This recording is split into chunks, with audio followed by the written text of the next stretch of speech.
This is the video where everything that could go wrong went wrong in my journey to see this bridge.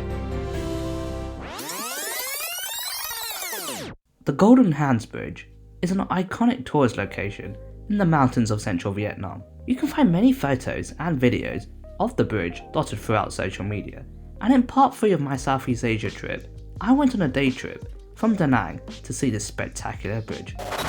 Good morning, welcome to part 3 of my Southeast Asia trip. If you haven't already, make sure you watch my previous videos in this series. I'll leave a link to it in the description below. Today morning, I come to you from the beautiful city of Da Nang. Da Nang is in central Vietnam, just on the coast. I flew into here last night, and yeah, my initial sort of views of the city is that it's much more sort of calmer here, much more relaxed. It's a proper sort of resort destination, I guess, within Vietnam. It's also a bit more catered towards Western tourists, I've noticed. There's a lot more like westernized restaurants here, and the locals here tend to speak English, whereas Hanoi was much more traditional. I guess it has thousands of years of history to it. We're here for a couple of days. We're going to explore Da Nang and sort of the central Vietnam area. Today, the plan is we're going to go to Ban Hills to see the Golden Hands Bridge. Now, you guys I've probably seen pictures of this all over social media. If you haven't, I'll leave a photo somewhere here. But yeah, so that's in the Ban Hills area, which is about half an hour drive away from where we're staying in Da Nang. When we were in Hanoi, we sort of got around by mainly walking everywhere or grabbing grab bikes. In Da Nang, just because it's a bit calmer, it's a bit more peaceful, and I guess a bit more safe to drive, especially when we don't really know the local area. We're actually going to rent scooters here. From our hotel, scooters cost 150,000 dong per day, which includes insurance and all the other stuff, which equates to about £7-8, so very good value for money. And it just means we can be a lot more flexible. The problem we had in Hanoi is, in general, is that we don't have signal data here, so we only get access to internet when we connect to Wi-Fi, which is a bit of an issue when we're calling taxis and stuff, so we'd always have to go and find like a cafe or a restaurant or somewhere that offered Wi-Fi so that we can order a taxi. But hopefully, now that we have a scooter, we'll be able to just do whatever we want, go over wherever we want and not have to worry about that. Whilst I'm here, I thought I'd show you guys the views of Da Nang from our hotel rooftop. So there's the pool over there. As it's raining, I'm not going to go anywhere near there for now. But yeah, this is the rest of Da Nang. It's a beautiful city. And then over there in the distance, you can see the beach. It's a beautiful sandy beach. We went there last night, actually, for a bit. Actually, you get a little bit of a better view of the beach if you come down here. So yeah, there's the beach. It's literally a 2-3 minute walk from our hotel. Anyway, the time now is 7:45. It's time to grab some breakfast, rent our scooters, and then head towards Ban Hills.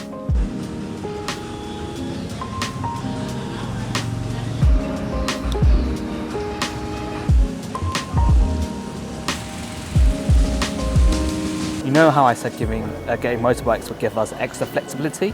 Well, I was completely lying. I am absolutely soaked to the core. We've made it to Ban Hills, but that's not even half the story.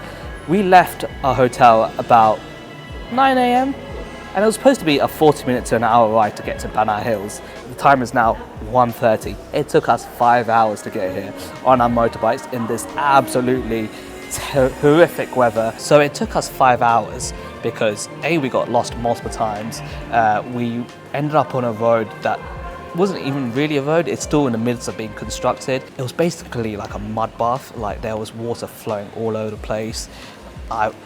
Everything was just getting drenched. There was mud going everywhere. It was a real scene, and I wish I could have filmed a bit more of it, but given how torrential the rainfall is, I just didn't want to get my phone out. But glad I'm finally here. I'll tell you a bit more about the place, as well as ticket prices and stuff. First things first though, I just want to get some warm food in me and just chill for half an hour or so.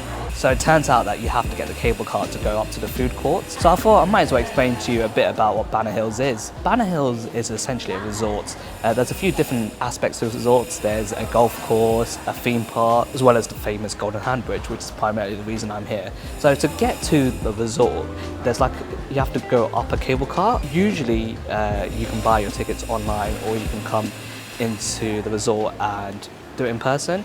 And that's what we were originally planning to do, but when we spoke to our hotel today morning, they said that the queues can get quite long, but given how the weather is, there's literally no one here. The queues are so quiet. So we paid about 30 quid for both of us to go up and down the cable car, which is pretty good value for money, I guess. We're gonna go up to the cable car now, get some food, and then hopefully check out the Golden Hands Bridge.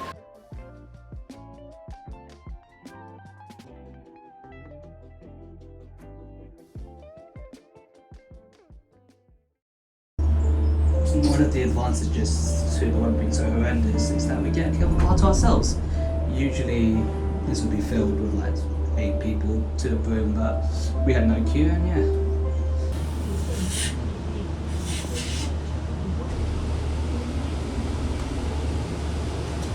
Fun fact, this is one of the longest cable cars in the world. It goes on for about 14 to 15 minutes apparently, and we've already been on it for about 4 minutes.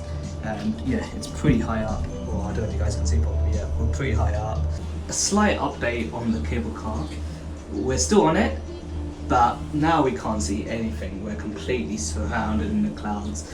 Pretty much the only thing we can see is our own reflection. Like literally, I mean, look back there. You can just about make the wires. I can't even see any of the cable cars behind me. Oh, I just want the there's one. This is going to be very fun. I absolutely cannot see a thing. I didn't know why we bothered to come today.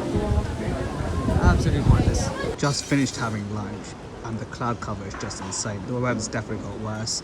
It's not raining as hard anymore. Well, actually, maybe it is. Look at the puddles over there. You literally cannot see to the other end of the square. Oh, it's just so sad. When I checked the weather forecast today morning, it said it was going to be like a light drizzle, but I guess we just have to accept it for what it is, because this is the only day I can come to the Golden Hand Bridge. We have a pretty packed schedule, so yeah, just got to accept our fate. You can tell it's a lovely place. It's actually a lot bigger than I thought it would be. When I was looking at Google Maps, it seemed pretty small, but you can tell it's a lovely place, and I mean, it is one of the biggest theme parks in Vietnam, one of the most popular. Really depressing that on a work day like this, nothing to do really, so everyone's pretty much just spending their time inside. The Golden Hand Bridge is about a 5-minute walk away. So here is the bridge, the thing I spent 4 or 5 hours on the bike getting absolutely drenched for. I mean, it is super impressive. There's one hand there, and there's another hand there. But yeah, just the cloud doesn't really do any justice. I feel like the photos I saw online made it look really, really spectacular, with the views as well, but sadly I can't see any of that.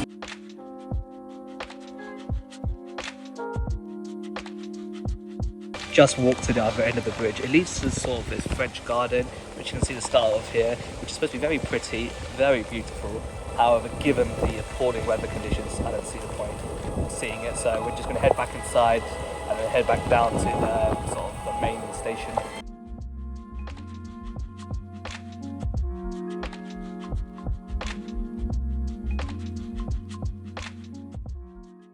Just came back to the ground level.